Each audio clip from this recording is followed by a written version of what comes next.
Assalamu alaikum and hello to all. So in this video, I'm going to be giving my take on some interesting questions really that I've seen cropping up. I've been asked for my opinion on this a couple of times for some reason, like I'm in no way, shape or form any kind of authority, but I would like to just share really my thoughts on a number of questions regarding Islam, Muslims, and some of them current affairs as well that I just think are really interesting, and hopefully my thoughts can inspire more thought on these interesting questions. So the first one that I've been encountering a little bit more quite recently actually is this question of should Muslims choose to leave the Western world?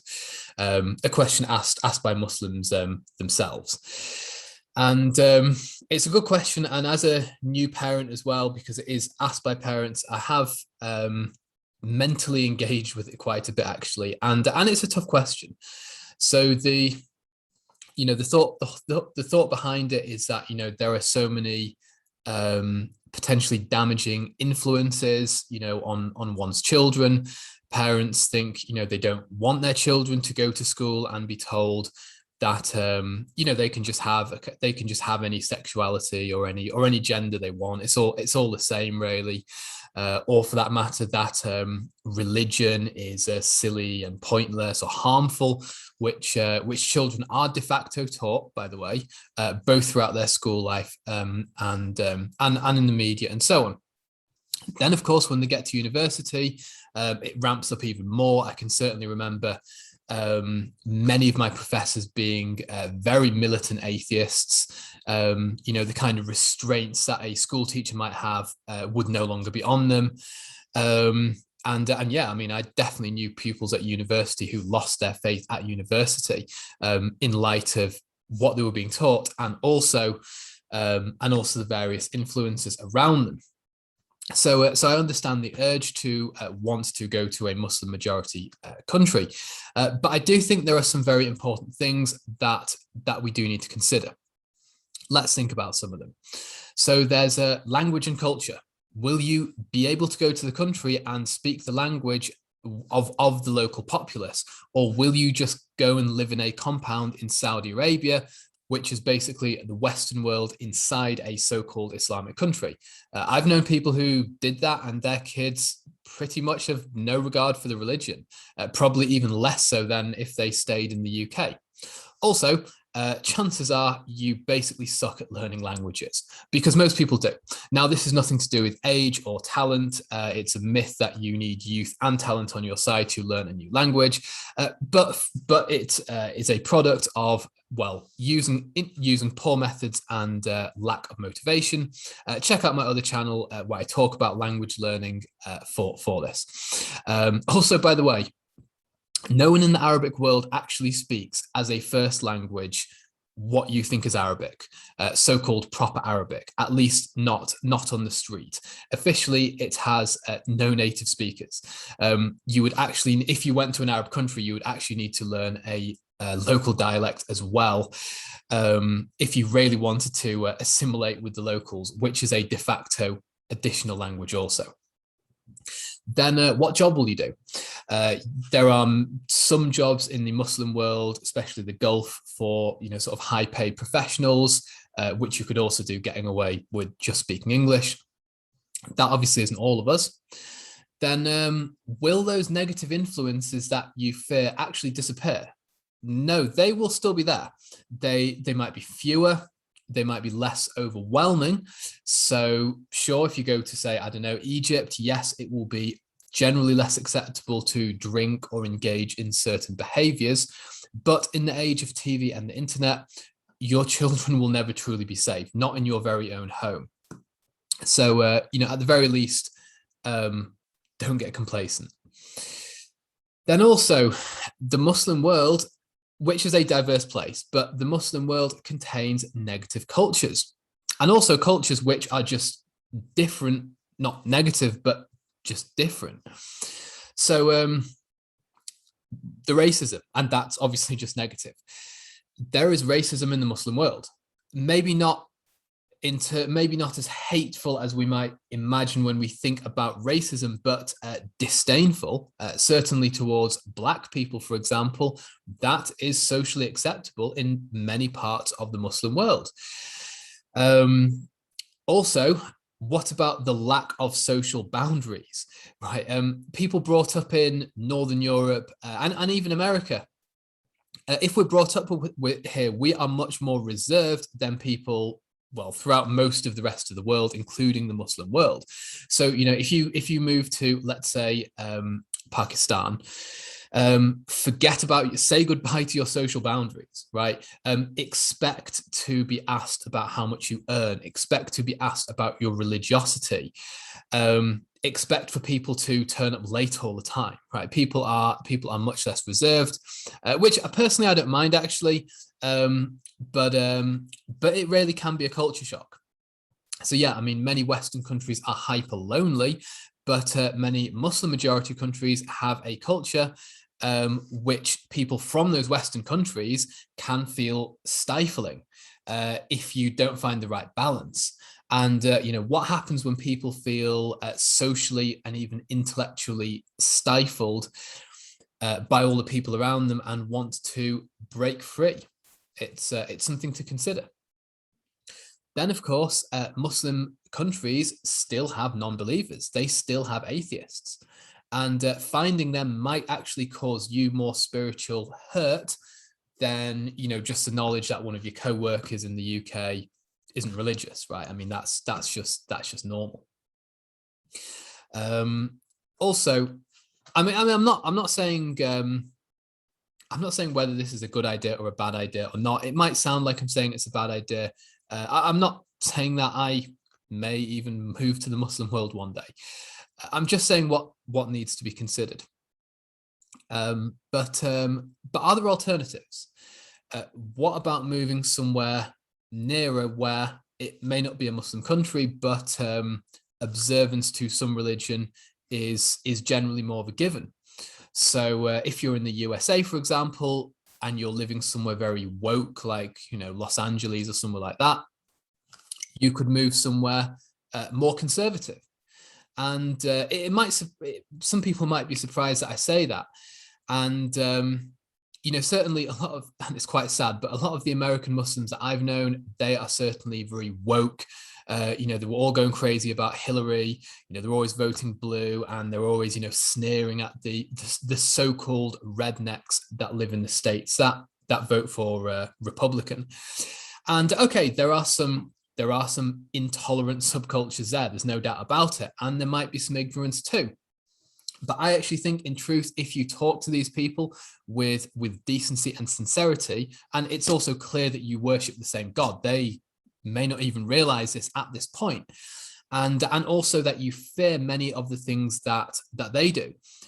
Big overarching government with lots of surveillance, destruction of the family, atheism and militant secularism and so on. You'll probably realize that a lot of these people, people of the book, are actually very warm, endearing, and decent people, and your faith is more likely to thrive among such people than in one of these very woke states. Then what if you're in Europe? Well, there are some countries in Southern Europe, Spain, Portugal, Greece, not so much Spain actually, but Italy, that have more practicing Christians than non-believers. Their languages are quite straightforward to learn as well. Greek a little bit tougher. That's just a thought, really.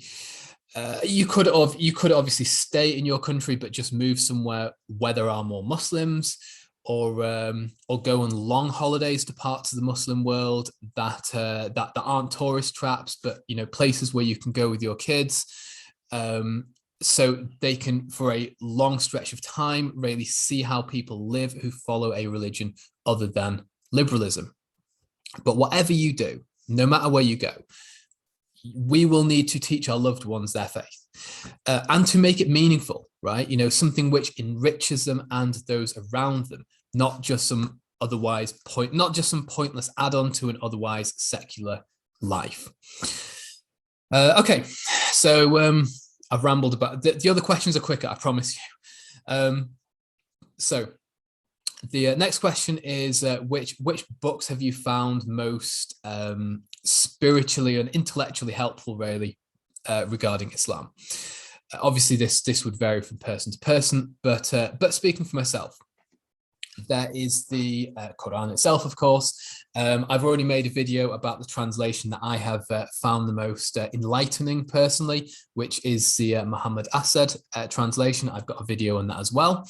There's the study Quran also, which gives a lot of good, very vigorous explanation.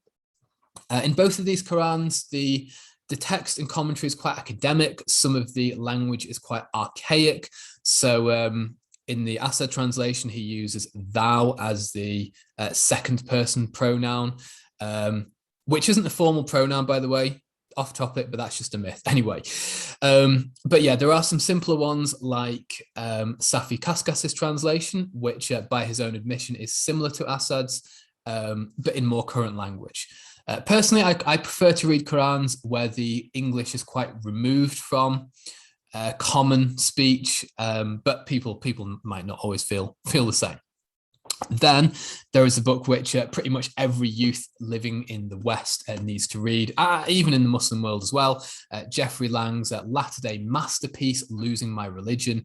This is just brilliant to anyone who struggles with faith or anyone who knows anybody else who does.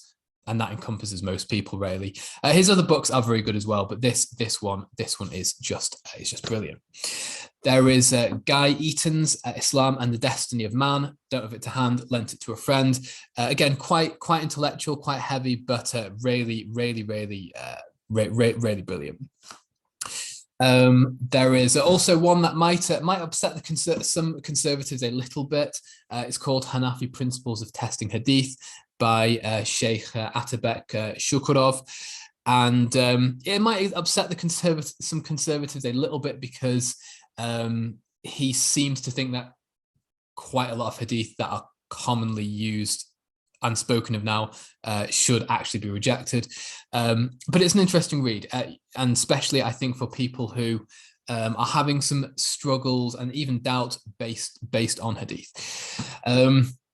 There are some books written by non-Muslims as well. So just about anything written by Keith Ward, who's a professor at Oxford, a kind of universalist Christian, really. He does actually believe in the Prophet Muhammad, upon whom be peace. Yeah, Religion in the Modern World, this is a great book. All his books are. There is The Science Delusion, written by Rupert Sheldrake, which again, he's a kind of Christian universalist. He critiques very well some of the dogmas, if you like, in science.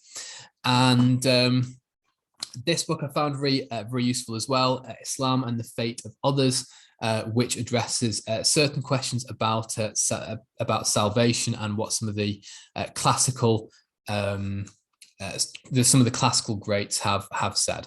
So I'll put links to these, but these and many others have really helped me spiritually and intellectually. All right, the next question asks, you criticize Muslims quite a lot, or Muslim communities quite a lot.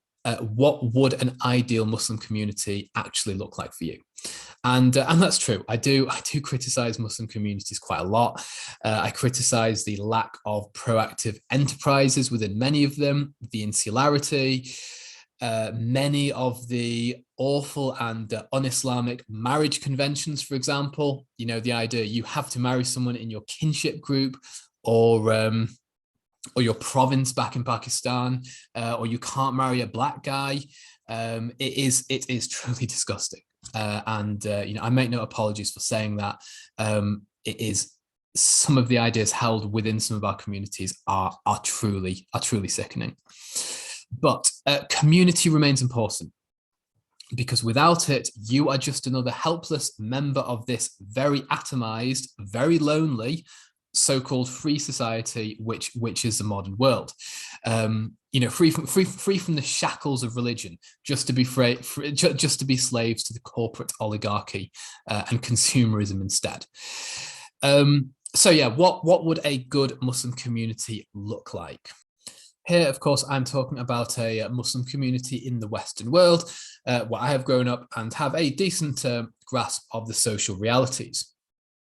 Well, an ideal, if you like, Muslim community would certainly be multi-ethnic. It would be Pakistani, Arab, Kurdish, African, even white, etc. It would be multilingual. So everybody would have a very good grasp of their ancestral language, the host language, and each other's languages also. I've already mentioned that I'm a language lover, and I've got a channel for that too. Check it out if you like. The community would only take what is good about culture from each culture, and it would certainly have marriages between different groups. As for the mosque, that would be a place of prayer, obviously, but also joy, activity. Children would play in the mosque. Men would wrestle in the mosque, a bit of toxic masculinity there. I talk about that later, by the way, so do stick around. But the community would certainly not just be this group of middle-aged uncles with their pot bellies and twig arms who just don't do enough useful stuff. Because the community would do ventures to help everyone, so non-Muslims as well, who would actually, and this may be rather hard to imagine, who would actually cherish there being a Muslim community. So it would do things like raise money to pay for tuition fees outright, or houses outright, or interest-free loans within the community maybe for those who need them, other stuff, making food banks, for instance, and everybody would benefit from this. Absolutely non-Muslims equally, if not more so. The community certainly could not be a kind of mafia which basically helps its own people to get into high places and like covers for them when they break the law and stuff like that. That's the community that I would like to live in.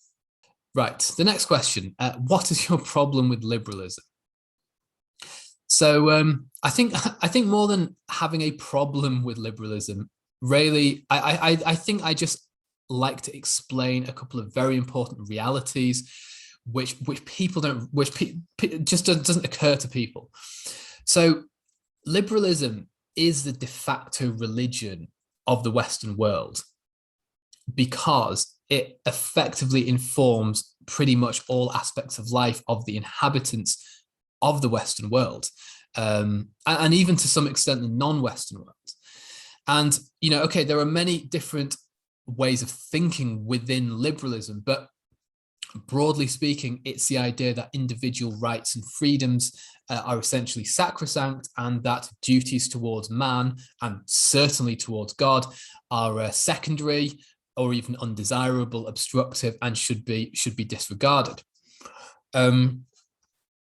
Then it has associated ideologies such as feminism, and then now kind of some of these modern views about alternative genders and sexualities and so on, and also secularism. So you have secular liberalism, so a flavor of liberalism, which obviously evolved from the Christian tradition, but secular liberalism being particularly hostile, if you like, towards religion, even religion on a personal level, actually, as long as that religion is anything more than an irrelevant personal spiritual hobby, basically.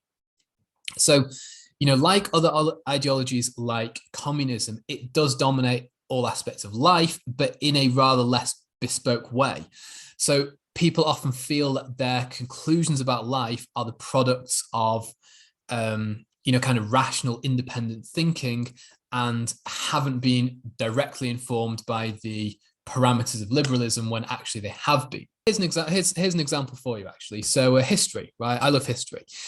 Though history is taught in schools and even above that through a very secular liberal lens. So this is why you probably believe that the medieval church, for example, banned science, burned witches at the stake, people were flat earthers, They drank beer all day because they were too stupid to drink clean water and boil it. You've probably heard about how enlightened the Greeks were, ancient Greeks. That's okay because they weren't Christians.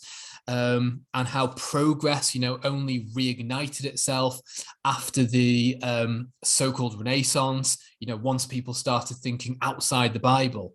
And also before liberalism and feminism, everyone was just beastly towards women on principle. There was no other reason for it. They were just sexist and horrible. And I guess that's because that's what Christianity taught as well. And it isn't an accident that you believe all this stuff, though it's pretty much all nonsense as well, right? It's pretty much all nonsense. So, many ancient Greek ideas were actually discovered even before the ancient Greeks and civilizations like the Phoenician civilization, so like modern day Lebanon, which is actually where the letters even came from. And all those tropes about the Middle Ages are basically nonsense. Things like witch burning and stuff like that. In fact, it was actually in the so-called enlightened Renaissance that, not even the church, but secular authorities carried out witch hunts. They didn't burn them alive either. But anyway, the reason why you have been given this kind of historical narrative of religion or Christian times, but by implication all religious times, as being bad, because you need to believe that enlightenment must be independent of, or rather contrary to, any type of religion. And liberalism dominates in other ways as well. So, down to the films and the series that you watch. So notice, why are there such a large number of a disproportionate amount of individuals with alternative sexualities, for example? Why is it that the protagonists, even in like historical dramas, are pretty much always religious skeptics as well, when there was no evidence at all to suggest that they would be?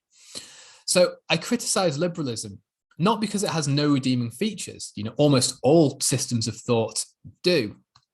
And I'm not denying that good things have come from it, or that liberal pressures have actually forced us to come up with ultimately more enlightened interpretations of our faith. But as I said, it does function as a de facto religion, with many of its, in my view, positive aspects actually taken from Christianity, but it does act as a religion which ultimately cannot tolerate other religions unless they are essentially spiritual and irrelevant. So, liberalism can tolerate me bringing dates for my colleagues in when it is Eid, right? It can tolerate women, sometimes, not if you're in France, but it can tolerate women who wear the hijab if they give a liberal, like a sort of feminist or fashion reason for it. But it can't tolerate belief in traditional marriage, or parents who want their kids to believe in traditional marriage. And it can't tolerate ladies who, let's say, wear the hijab because they believe that God asked it of them.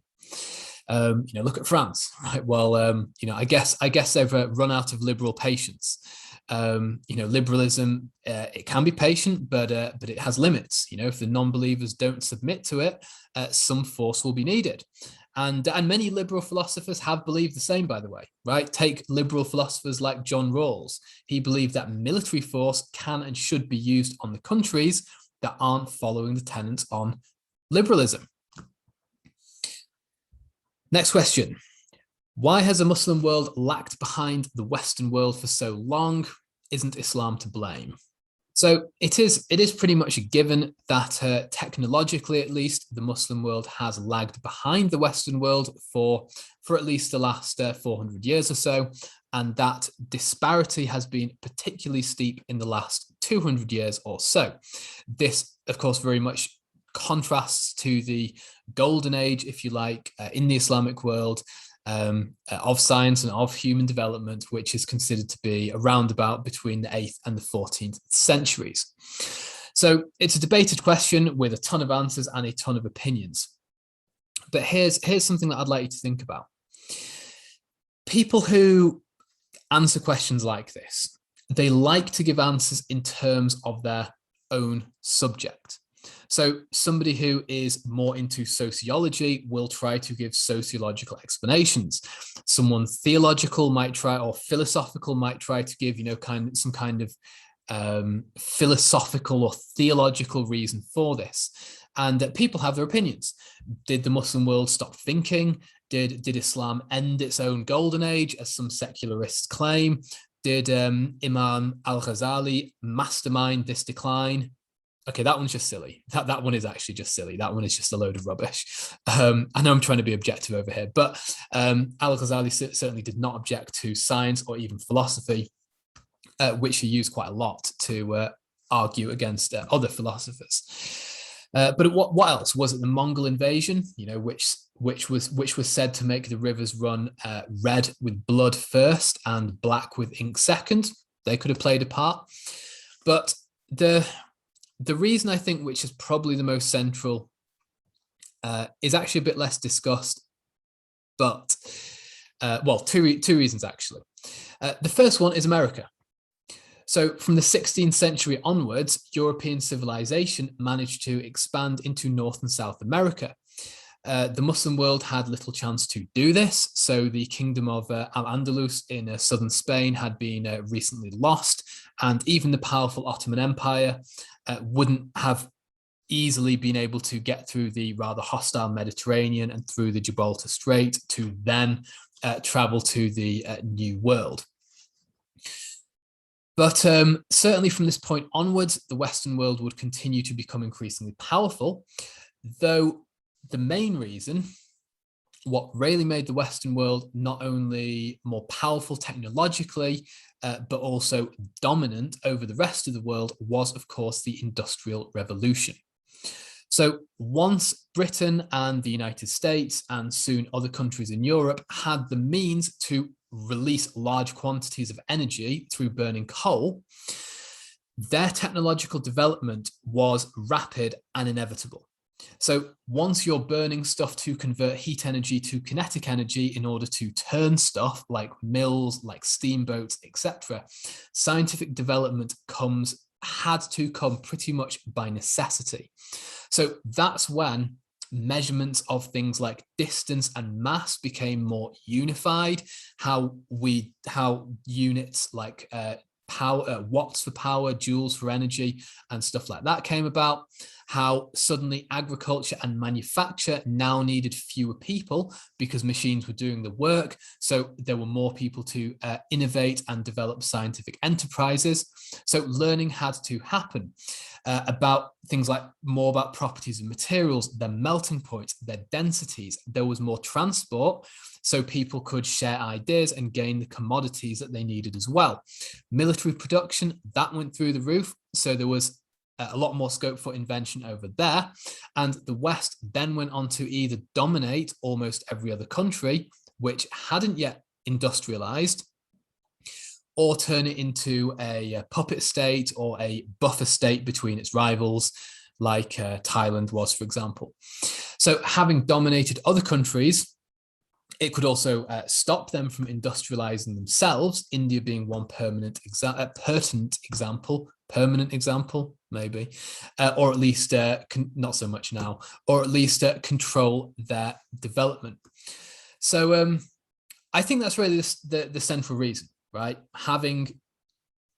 Basically being the first ones to manage to access coal on a large scale and release lots of energy from it. There are other reasons. You can say, yes, there are embarrassments in Islamic history, like the Ottoman Sultan banning the printing press for a while. But, what really caused the huge disparity ultimately was that the Western nations managed to industrialize first. And from that, scientific development was a necessary inevitability. Next one. Isn't it better to believe that all religions are really the same? Can Islam just accept pluralism, right? Is it not better to believe that all religions are essentially the same and it doesn't really matter which one you follow? So when we look at questions like, is Islam pluralistic? We really need to clarify what we mean by pluralism. Does it mean Can Muslims live their lives in peace alongside others? And if so, yes, I believe the answer is a simple yes. I believe Islam is pluralistic. Again, we're talking theory here. Like, I'm not talking about mobs of emotional psychopathic idiots who attack Hindu temples or anything like that, who are ostensibly Muslim. But I guess the question is really about metaphysical pluralism. So let's take the all religions are the same narrative for a moment. And I don't think anyone is really claiming all religions are the same, but they're really claiming it doesn't or shouldn't really matter which one you follow. Either one should be able to enlighten you in this life. And, if there is a heaven, any of them should be able to take you to that happy state of consciousness. I guess that's what's being said, really. But here's the first question. Does that religious pluralism include non-religions or non-theistic religions? Because saying all religions are paths to God or all religions are valid is not actually that far from saying, go on then, you two. If somebody says, oh, I don't have a religion, I'm just a good person, or, my religion is being a good person, or something like that. So yeah, all religions are the same isn't so far from saying there's no real need to follow a particular religion. And of course, this is how many Western liberals think, even many who call themselves Christians. So, don't think that the all religions are the same statement is somehow inclusive. What it's actually saying is, at least by implication, that following your particular faith it's okay if it makes you happy, but it's basically, it's pretty pointless, really. And then let's consider what Islam actually says, because if it says something counter to the every religion is the same claim, well, if Islam is our religion, we're going to go with its claims and we're going to give them more credence than the person who says every religion is the same. So Islam says, to put it mildly, that people should worship one God and do good deeds. So, okay, maybe every monotheistic religion, are they all the same? But there are some other quite specific ideas within Islam, right? Like the prohibition of interest, like the requirement to give alms to the poor, which don't look like they're optional. Right? I mean, no human can force you to do it, but they're an integral part of the faith. And then there's the specific belief in the revelation of the Quran. And what about specific theological disagreements, such as the divinity of Jesus? I should note that a lot of Western Christians are surprisingly uncommitted to this, but it's part of the traditional faith. So I think it's pretty clear that the claiming that religions are essentially the same and that it doesn't matter from a metaphysical perspective is either being intellectually lazy or it's a really principled stance. It's not an informed stance. Now, that doesn't mean that we label all religions as false, right? I mean, they're usually still worshipping God in some capacity. And so certainly in my view, it doesn't mean that we assume all the followers will be, damned for accidentally following inaccurate dogma. Okay, this isn't something I personally believe, but it is very important, of course, that we respect others and that we find and emphasize the commonalities in our beliefs with other faiths. We don't just commit sort of spiritual suicide like many of our Christian friends have done, actually, by just saying, oh, it's all the same, really. And here's something to think about. Muslim parents living in the West who say this, all religions are basically the same thing. They will very likely end up without Muslim children. And they will almost certainly end up without Muslim grandchildren. So let's get houses in order, right? We don't have to believe that our non-Muslim neighbors are going to burn in hell. Some interpretations of Islam would lead people to believe this is the case. Others wouldn't. Follow your intellect and conscience. And I get it for the people who say that all religions are the same. I get it. You don't want to be intolerant. You don't want to seem that you are somehow spiritually superior to others. Um, but we can be good, decent, and tolerant without, watering down the faith to non-existence. Okay, so the next question is about hijab and discrimination. Nobody has directly asked me this question. Like, I'm not like a wise font of knowledge or anything like that. But I have kind of come across some sisters who say, I really feel like taking the hijab off, because to avoid abuse, to avoid being shouted at, to avoid being given funny looks, to avoid being patronized. So here's one example. It's really sad that you think you should have to wear that. Sisters who don't want to be excluded. So here's an example: a lady with a sports hijab being told that she can't play basketball because of headgear, and that's just in the UK. Right, in places like France, it's much worse. The European Court of Human Rights has actually upheld the ability of employees to dismiss women who wear the hijab if they want to, which has, amongst other things, has actually turned me into a bit of a Brexiteer, really, which I'd never thought I'd have said that. So, I've heard people say, it really makes me want to take it off, and I'm not wise or knowledgeable enough to engage with this in overtly Islamic terms at all. So let me just look at this from a different angle. What actually happens if you take it off? Well, firstly, what happens to not you, but the sisters who still wear it? This sounds harsh, but you've kind of thrown them under the bus. Now they stick out like an even more sore thumb, and you have actually emboldened their oppressors. Imagine you and another sister wearing hijab at work, and some of your colleagues are giving you underhand digs and even maybe harassment about it, saying things like, "Oh, isn't it really hot under there?" and stuff like that. And then the other girl takes hers off. Now it's all on you. Everyone is waiting for you to take yours off. It's only a matter of time, right? The other one was enlightened, and this is how liberal tolerance works, right? They can be patient. The Muslims will come round. Don't worry, they'll see the light. But now many of them are losing patience, right? And now that your friend has taken her hijab off, they're really baying for blood, or rather hair. They really want to see your hair. And did you know that many Jewish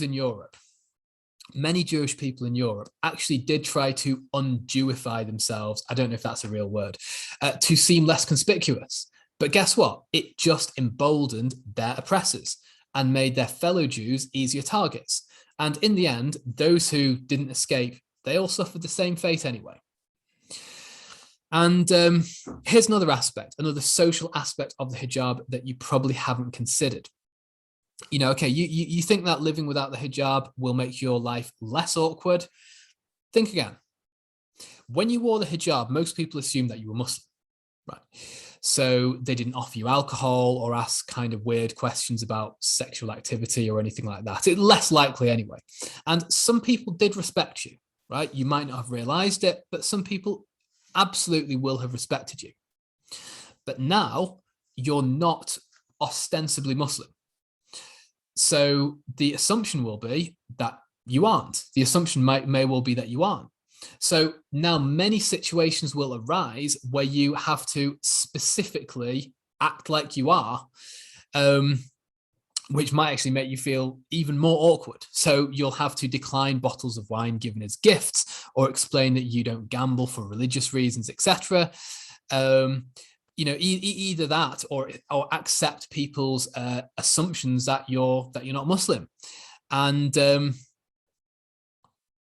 I know that there are some extreme circumstances where a Muslim can deny their faith by way of speaking, but not internally. So, for example, vicious torture, for instance, or but I don't think social awkwardness is generally considered a valid reason to deny your faith. So I know it can be hard. I don't judge anyone, but don't let the ignorance of people stop you from being who you are, right? Instead, be the best person that you can be, so that when your colleagues point you out as, oh, that lady in the hijab, it's in a response to a question like, Who works the hardest? Who's the most responsible around here? Who is the kindest? Who is the most trustworthy? The fact that they have marked you out may feel like a curse, but like most curses, it can be turned into a blessing for yourself and for those around you. Right. Okay. I've been looking forward to answer this next question here, really. So this next question is about toxic masculinity and Muslims who have taken the red pill. Right. So before I give more context to this, just imagine this situation. Imagine you're 30 or 40 years old, right? You're sat at a desk for most of the time. Your testosterone is about half of that than a man living in the second or even the third world. You're out of shape. Your wife de facto forbids you from going to the gym more than once a week. She gives you intimacy once every 6 months at a push, and even then acts like it's a huge favor. Shouts at you in front of your one, maybe two children because there's not enough salt in the dinner. You're doing pointless and arbitrary work, you're accumulating pointless goods, and your body and soul are deteriorating every day. Society is literally castrating you. Not that hard to imagine, is it, gentlemen? For many people, for many men living in the Western world, this is the reality.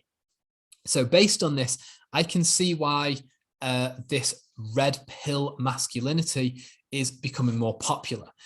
So this is the idea, and it is becoming quite popular with certain Muslim YouTubers, but with a bit of an Islamic spin to it.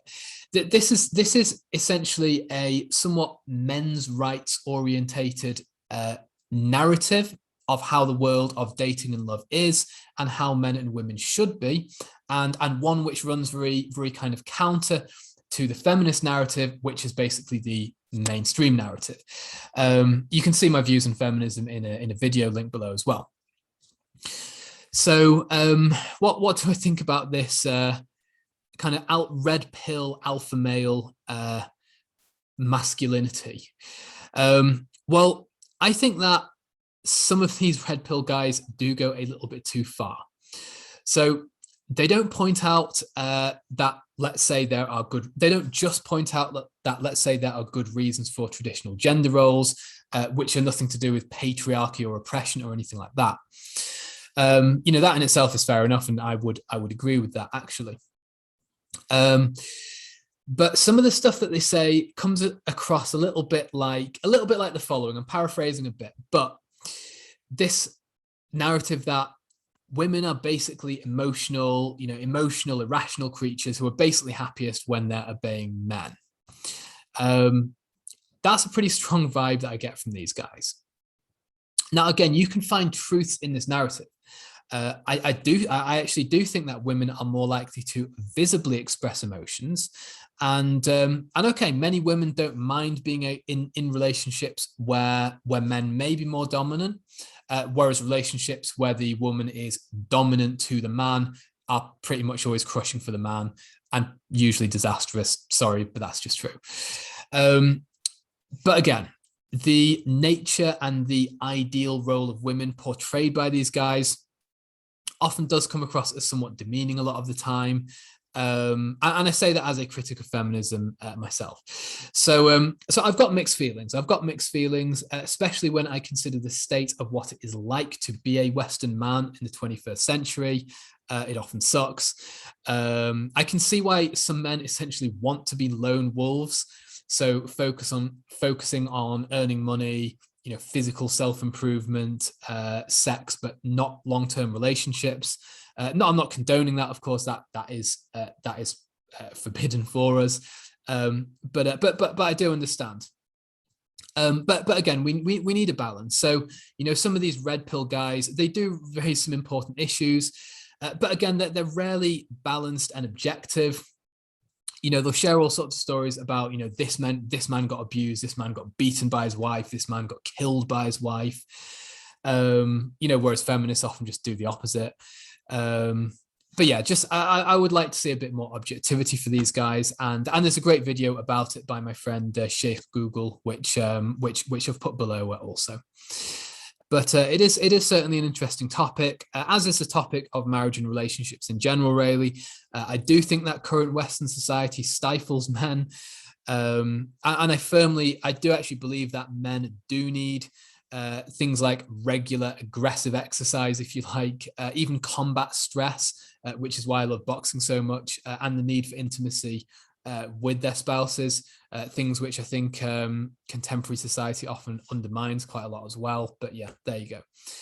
Yeah. I mean, just as sorry, I'm rambling on this one, but I find it kind of interesting. But yeah, just as you know, it is unjust for a wife. It isn't just to a wife, sorry, for the husband not to give her the love, affection, and time she deserves. If you're the wife and your husband never gets intimacy from you, and you restrict him from exercising, even just enough to be a man, yeah, you're a bad wife. Sorry. That's something that I agree with these red pill guys on, I guess. All right, another very interesting question. This one is about diets and veganism. So should Muslims be vegans or vegetarians? For whatever reason, animal rights, the environment, health. So the common answer that I get, that I come across is, yeah, Islam cares about animal welfare, but no, consuming animals is permitted. The beloved prophet was said to have particularly enjoyed eating shoulder of lamb, for example. So basically, no, Muslims should not be. But I think the issue is a little bit more complex at the moment. So let's take fish. We're draining the ocean of those. And they will, at this rate, they will literally be gone in the next few decades. We are literally bleeding the sea dry with our greed, right? And I'm not talking about third world communities over here. So like, I'm not saying, stop fishing, stop eating fishing to, someone living in an island in Indonesia, for example, right? I'm talking about first world countries here. We could easily eat plant-based food. Or there are certain seafoods which are a lot less damaging. So mussels, for example, are farm fed with just algae, basically. And yeah, sustainable fishing is also basically a joke. Like, it's just a label with no correspondence to reality. Take no notice of it. Farm fishing is even worse because they just take a load of fish from the sea and give it to the farmed fish. So the effect is basically the same. So, I mean, that's already one animal product that I personally try to avoid as much as I can. What about meat? So, okay, it's definitely not haram, with some exceptions, of course. But I think our modern problems are that they're different specific situations to that of the Prophet and his companions. And our first world addiction to meat, sometimes multiple times a day, is literally starving the world. Some of the most precious resources, like the rainforests, are being demolished day after day for animal agriculture, which consumes tens of times the space and resources than growing the same amount of nutrition in plant-based foods. So based on this, and also the fact that animals are very cruelly reared throughout the whole world, often kept in spaces where they can barely move, I've actually chosen to have a diet which is mostly plant-based. This is because I feel this is actually much, much closer to the way that somebody would have eaten in the time of the Prophet. They, upon whom be peace, they wouldn't have been eating meat multiple times a day, every single day, right? I mean, they weren't strictly vegetarians, which I'm not either. But I do think for many reasons, as good, responsible people, we should consider having much more plant-based diets. And what about going the whole way, though? Actually being vegan. So, not appropriating any animal products at all. Well, I can see the logic behind it. There's less animal cruelty. It's generally much better for global sustainability. There are some exceptions. So, eating an egg from a farm next door is less resource heavy than eating an avocado imported from Peru. But generally, it's a much more sustainable lifestyle. But veganism does often have an associated culture. And, one of its tenets is that using animal products is for anything is inherently wrong. So, even honey, a food which the Quran actually positively mentions. And honey is actually an industry which could potentially benefit the planet because honeybees are endangered. So, what if you could rear honeybees in your garden? You would that would be hugely beneficial for the environment and life around us. So I think as Muslims, we should really think our ethics through very carefully. We should refrain from consuming products which in this current global situation are causing considerable harm. But again, just be aware of the ideological baggage that may come with some of these lifestyle choices. Okay, so the next question asks about evolution. Somebody actually did ask me this in a comment. I can't remember your name, forgive me. What are your thoughts on biological evolution?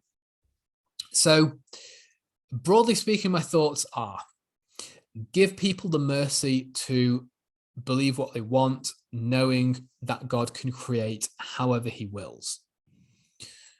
So on some level, evolution is an observable fact. We can see, for instance, bacteria evolving in response to antibiotics. But of course, the question here is really referring to the idea that modern life emerged from very different forms of life. And, perhaps even the very first form of life somehow arose from non-living matter. But I think that belief in God isn't somehow a weakness, right? We sometimes make it into a weakness, but it isn't somehow a weakness when it comes to science and evolution, because you can believe in evolution.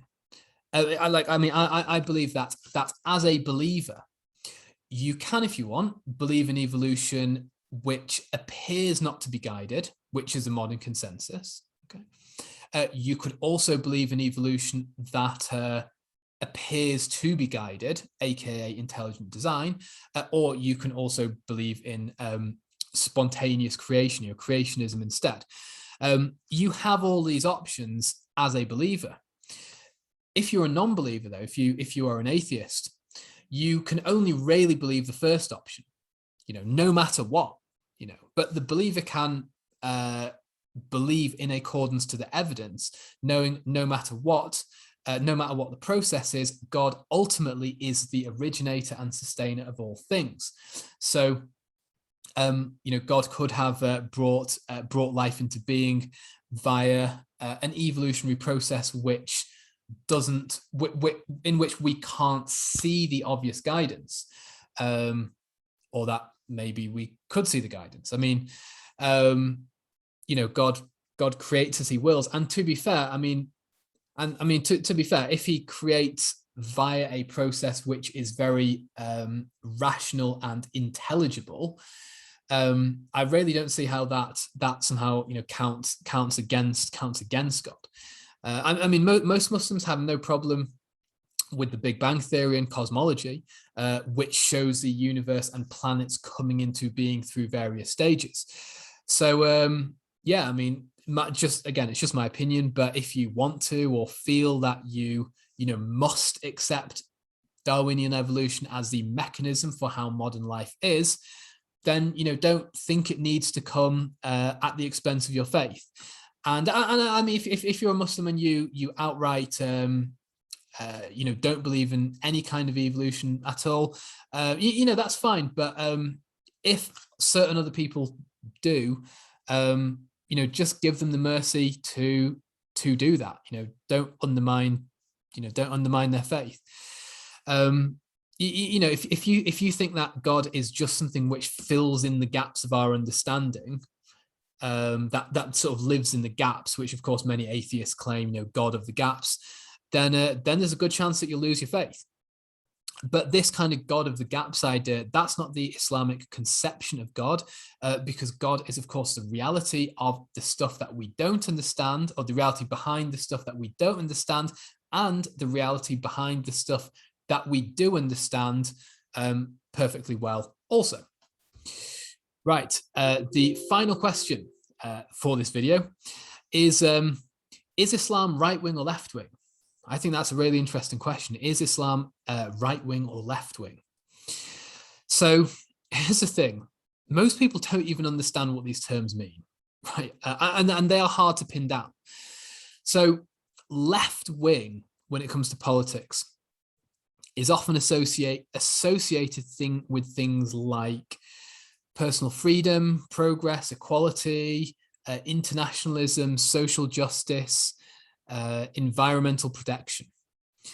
The right wing is often associated with ideas like nationalism, tradition, authority, hierarchy and order, and economic development, and I guess less of a concern about the planet environment. The planet will take care of itself, I guess. Then you have centrists who are somewhere in the middle, right? They kind of combine ideas from both. But the idea isn't, I don't think, given many modern political realities, that coherent. And many ideas can be associated with the left or the right. So for example, is fascism left wing or left wing or right wing? They actually have a lot of aspects associated, even though they're often called the far right, they actually have a lot of aspects associated with the left. So fascist governments have had things like welfare programs and the government controlling or even taking over industries. Then extreme libertarianism, the idea that the government should be very small, that industry should mostly be private, which is considered very far to the right, isn't actually that different to anarchism, though that would be considered to be on the extreme left. So does the scale really work, or is it more like a horseshoe or a circle or something like that, where different extremes almost converge? In my opinion, it only works, and even then to a limited degree, with the religion of liberalism, okay, or with the ideology of liberalism. So, some liberals think that the state should have a lot of welfare programs and control a lot more of the industries. So these are on the left. Others, like the Conservative Party, don't let the name fool you. There's nothing conservative about them. They think that the state should have fewer welfare systems and control fewer of the industries, which they're happy to sell off to their rich cronies. So they're on the right, but they're still all liberal. They're still all within the parameters of liberalism. So I don't think Islam really fits on that scale. Of course, I do believe it to be a complete way of life. Like, I'm not saying it's an apolitical way of life. It has a political dimension, but it's interesting to think about. And yeah, I mean, for example, Islam has great regard for caring for the poor, but is this more on a state level, which would be considered left-wing, or is this more of an individual philanthropic notion, which would be more right-wing? Would an Islamic government regulate industries a lot? That's something associated with the left. Maybe in the interest of environmental sustainability, that's something to the left. That's something that I think Islam is really big on, but Muslims often don't appreciate that caring for this planet. Or would an Islamic government consider it not to be their role to interfere with industry, how people use their God-given resources? That's the right way. So yeah, make up your own mind. Okay, folks. So yeah, I hope that you've enjoyed this little ramble. I've got plenty more questions which really interest me that I'd love to share my thoughts on at some point. Please leave any thoughts, of course, in the comment section again. And stay blessed, stay safe, and thank you for watching. Take care.